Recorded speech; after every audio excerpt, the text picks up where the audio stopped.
Actually, this program started in 2013 during the time of then Congressman Henry Rominal, pero limited to Mars Medical Center. It was Gov. Henry, Doc Bingo, and Sir Rocky nga kanang patients maabot sa Mars, no, they were able to work it out na zero balance billing. And true enough, before I became mayor, Mars Medical Center, under the leadership of Dr. Bingo and Sir Rocky, was already recognized by the Department of Health as a successful implementer of the zero balance billing. Diba? I remember that. That was, I think, 2017 and 2018. Then, in 2018, when, of course, when we assumed the post as mayor, we tried to expand it to cater to the private hospitals as well.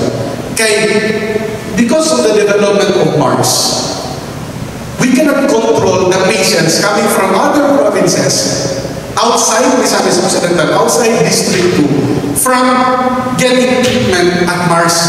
So it was becoming too crowded, and even until now, too crowded to kuan. So with that reality, we conceptualized another similar program, pero this time would cater to the private hospitals. And that is why in 2018, the original partners ni sa pag-launch nato sa Ascenso Free Hospitalization Program, including private hospitals, silang Doc JM, no, bago pa ka dito, you just finished your training, no, and sila Dr. Joy, no, so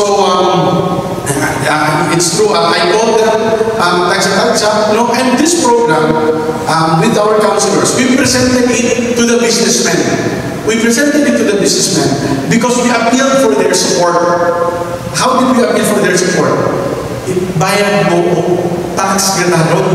Help us so that, this is also an insurance of your employees, because if your employees will be needing hospitalization expenses, they do not need to go anywhere, just here in our city. They can avail of the services of the best private hospitals, the government hospitals in the city, and not worry about spending too much, because we have this program to cater to that to their expenses. No, that's why I'm always thankful to Consiel Cecil Go. She was very instrumental in, determining. She was the one reporting to me, this businessman is not paying the right taxes. This businessman should pay this. And I appreciate her honesty for telling me, even at the time, kami, because the family of Consiel Cecil, they own Ria Thrifty Mart. No, and Ria, they are not dependent on the walk-in clients. Diba? You know that? What do Ria ginagmay palit? Pero bulk sa ilang customers, bulk purchase, PO, I think they supply to Lanao, they supply to Molabe, etc. So she came to me and said, Mayor, kami, what would you pinagbayad ng taro? So I asked her, how much are you paying? I estimated, how much, but I estimated that I think your gross sales is this much. Then Ana siya, delete your times 4 of that. So, but I appreciated it. After that, she helped us determine mga businessmen. And to be honest, at first, the businessmen were doubtful about the sustainability of this program. A lot of the honest assessment of the businessmen back then was, how can you sustain that program if you're gonna pay for everything? Case we take it case by case. Ang atong ito, we do not have limitations nga. just because private, kinahanglan ward, just because private hospital, kinahanglan ward, or kinahanglan kuwan. Even those who are occupying private rooms or suite rooms, we pay for them zero balance as long as the doctor or the hospital would say that it's necessary. Aside from kung sa mga sakit na kinahanglan isolation like TB, among others, no? But aside from that, we also, even if the hospital will not say kinahanglan i-isolate, but out of humanitarian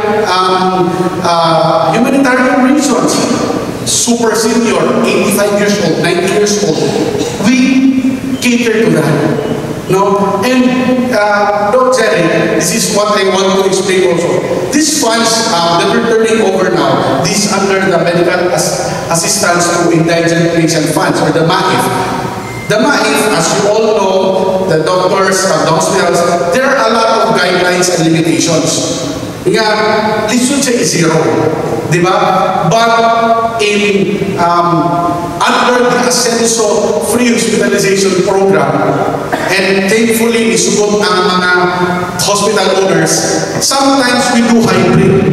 If the bill is 100,000, MAIF will shoulder 35, 40,000. The 60,000, we use other sources to ensure that the patient will get a zero balance billing. And I'm very grateful. The hospitals natin, they agree to that. You know, sa LGU, before, ang atong campaign sa ilahan, ang atong marketing of our program is, we pay faster than PhilHealth. And we were able to fulfill that. No? So, in this, under this program, despite nga, there are limitations to the money, no? Kung sa BDO pa, we find ways. Under Ascenso, it's we make ways. We do everything to give the best services to the people. And up to now that Gov. Henry is in the province, Mayor Indy is in the city, of course, the whole team Ascenso, makapamili na ang mga tao. Asa sila mga yung tabang. Some people, they go directly to the province under the HSO or the Humanitarian Services Office of our governor, and they get the same. They get zero balance billing. No, some people, they go directly to the office of Mayor Indy sa City Hall, and they get the same. Zero balance billing.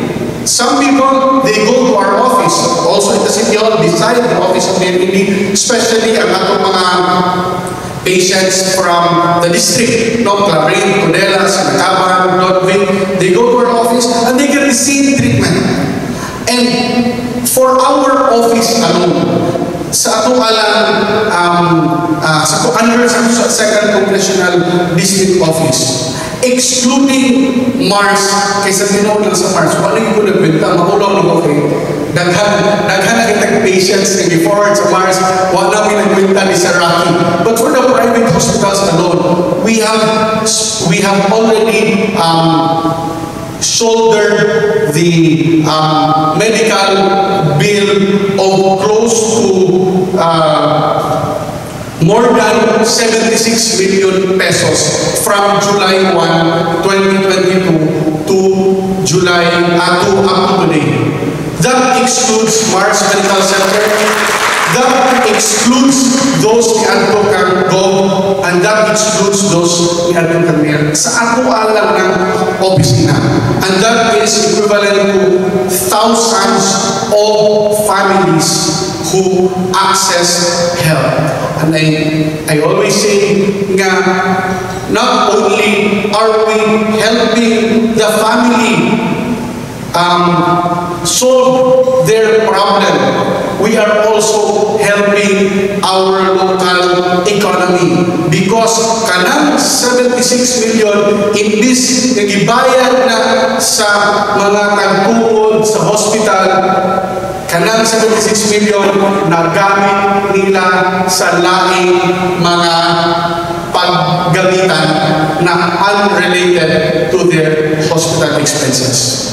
So, this program, the Ascenso Free Hospitalization Program, of course, we commit to the people of the 2nd District of Misamis Occidental and to the whole province that under the Ascenso, under the team Ascenso leadership, padayon ang ato ang Ascenso Free Hospitalization Program, and moving forward, we will work hard to get more partners both in the private and in the public sector to implement this program. Daghang salamat sa inyong padayon ng suporta. Daghang salamat sa inyong pagsalig, and together, padayon sa pag-asenso, padayon, asenso.